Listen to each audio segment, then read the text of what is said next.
Chapter 24.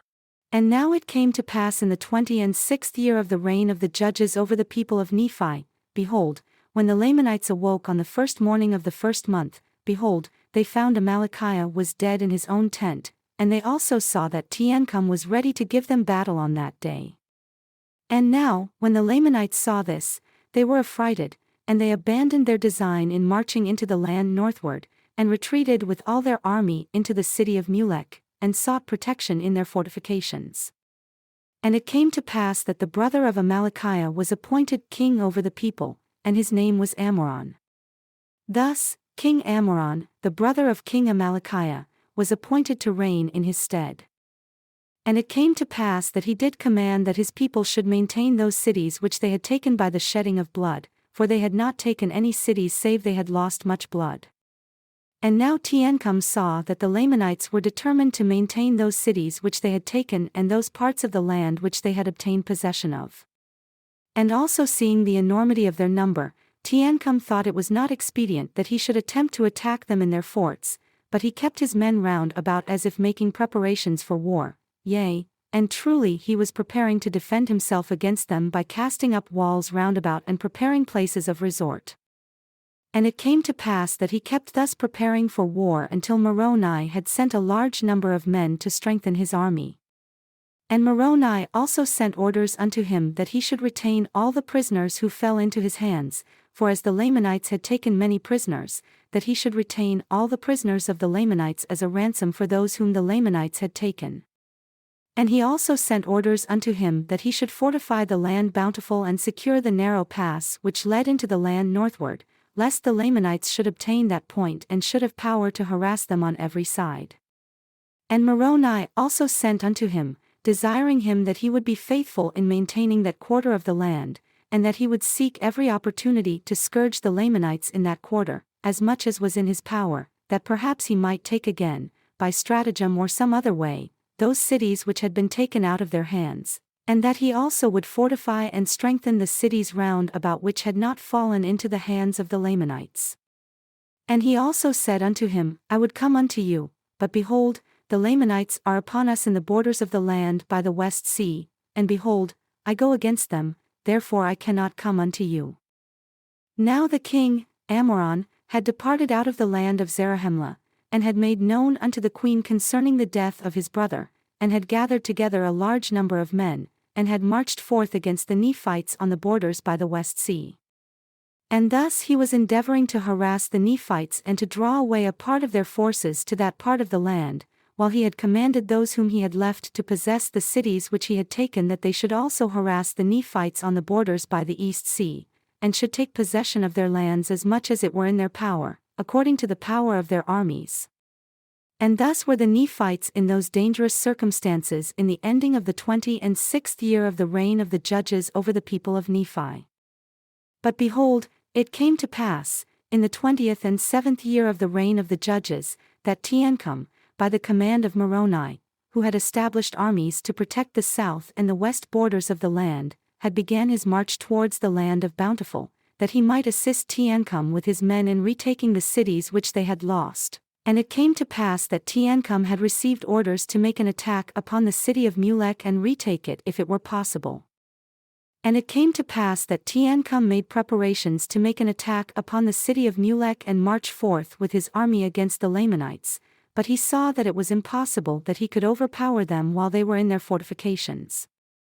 Therefore, he abandoned his designs and returned again to the city Bountiful to wait for the coming of Moroni, that he might receive strength to his army. And it came to pass that Moroni did arrive with his army to the land of Bountiful in the latter end of the 27th year of the reign of the judges over the people of Nephi. And in the commencement of the 28th year, Moroni, and Teancum and many of the chief captains held a council of war, what they should do to cause the Lamanites to come out against them to battle, or that they might by some means flatter them out of their strongholds, that they might gain advantage over them and take again the city of Mulek. And it came to pass that they sent embassies to the army of the Lamanites which protected the city of Mulek, to their leader, whose name was Jacob, desiring him that he would come out with his armies to meet them upon the plains between the two cities.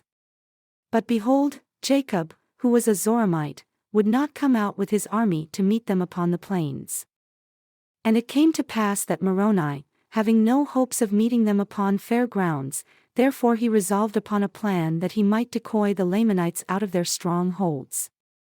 Therefore, he caused that Teancum should take a small number of men and march down near the seashore, and Moroni and his army by night marched into the wilderness on the west of the city Mulek. And thus on the morrow, when the guards of the Lamanites had discovered Teancum, they ran and told it unto Jacob, their leader. And it came to pass that the armies of the Lamanites did march forth against Teancum, supposing by their numbers to overpower Teancum because of the smallness of his numbers. And as Teancum saw the armies of the Lamanites coming out against him, he began a retreat down by the seashore northward. And it came to pass that when the Lamanites saw that he began to flee, they took courage and pursued them with vigor. And while Teancum was thus leading away the Lamanites who were pursuing them in vain, behold, Moroni commanded that a part of his army who were with him should march forth into the city and take possession of it. And thus they did, and slew all those who had been left to protect the city, yea, all those who would not yield up their weapons of war.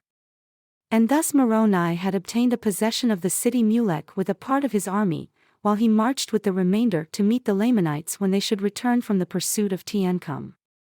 And it came to pass that the Lamanites did pursue Teancum until they came near the city Bountiful, and then they were met by Lehi and a small army which had been left to protect the city Bountiful.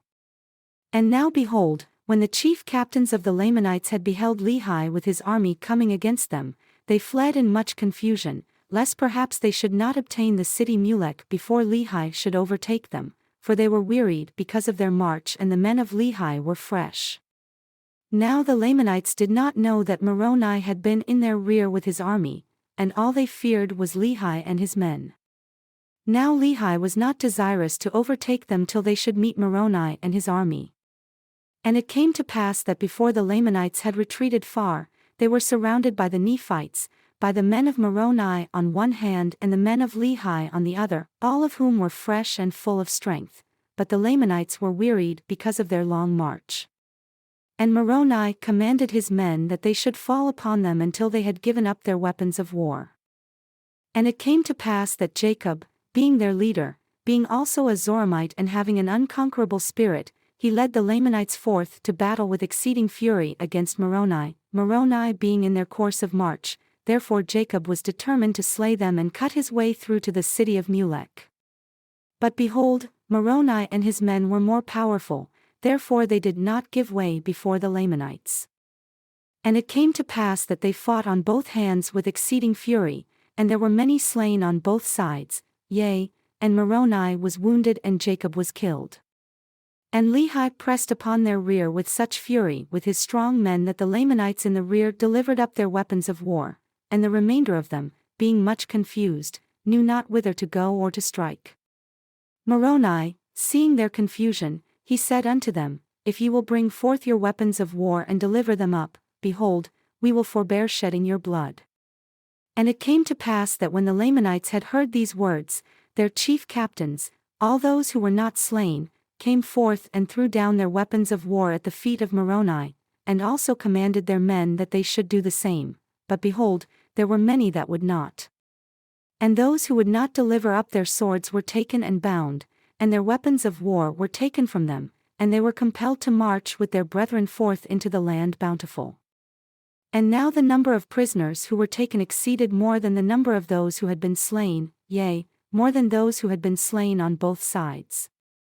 And it came to pass that they did set guards over the prisoners of the Lamanites and did compel them to go forth and bury their dead, yea, and also the dead of the Nephites who were slain, and Moroni placed men over them to guard them whilst they should perform their labors. And Moroni went to the city of Mulek with Lehi and took command of the city and gave it unto Lehi. Now behold, this Lehi was a man who had been with Moroni in the more part of all his battles, and he was a man like unto Moroni, and they rejoiced in each other's safety, yea, they were beloved by each other, and also beloved by all the people of Nephi. And it came to pass that after the Lamanites had finished burying their dead, and also the dead of the Nephites, they were marched back into the land Bountiful, and Teancum, by the orders of Moroni, caused that they should commence laboring in digging a ditch round about the land, or the city Bountiful. And he caused that they should build a breastwork of timbers upon the inner bank of the ditch, and they cast up dirt out of the ditch against the breastwork of timbers, and thus they did cause the Lamanites to labor until they had encircled the city of Bountiful round about with a strong wall of timbers and earth to an exceeding height. And this city became an exceeding stronghold ever after. And in this city they did guard the prisoners of the Lamanites, yea, even within a wall which they had caused them to build with their own hands. Now Moroni was compelled to cause the Lamanites to labor because it were easy to guard them while at their labor, and he desired all his forces when he should make an attack upon the Lamanites. And it came to pass that Moroni had thus gained a victory over one of the greatest of the armies of the Lamanites, and had obtained possession of the city Mulek, which was one of the strongest holds of the Lamanites in the land of Nephi, and thus he had also built a strong hold to retain his prisoners. And it came to pass that he did no more attempt a battle with the Lamanites in that year, but he did employ his men in preparing for war, yea, and in making fortifications to guard against the Lamanites, yea, and also delivering their women and their children from famine and affliction, and providing food for their armies. And now it came to pass that the armies of the Lamanites on the west sea south, while in the absence of Moroni on account of some intrigue amongst the Nephites which caused dissensions amongst them, had gained some ground over the Nephites, yea, insomuch that they had obtained possession of a number of their cities in that part of the land. And thus, because of iniquity amongst themselves, yea, because of dissensions and intrigue among themselves, they were placed in the most dangerous circumstances.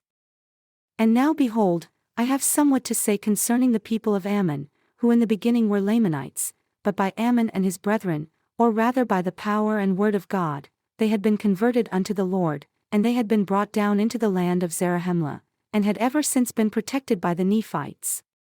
And because of their oath, they had been kept from taking up arms against their brethren, for they had taken an oath that they never would shed blood more, and according to their oath, they would have perished. Yea, they would have suffered themselves to have fallen into the hands of their brethren, had it not been for the pity and the exceeding love which Ammon and his brethren had had for them.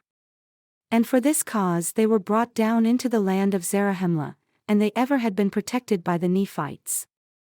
But it came to pass that when they saw the danger, and the many afflictions and tribulations which the Nephites bore for them, they were moved with compassion and were desirous to take up arms in the defense of their country.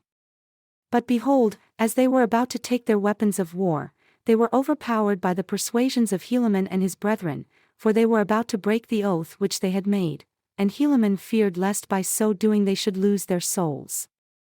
Therefore, all those who had entered into this covenant were compelled to behold their brethren wade through their afflictions in their dangerous circumstances at this time.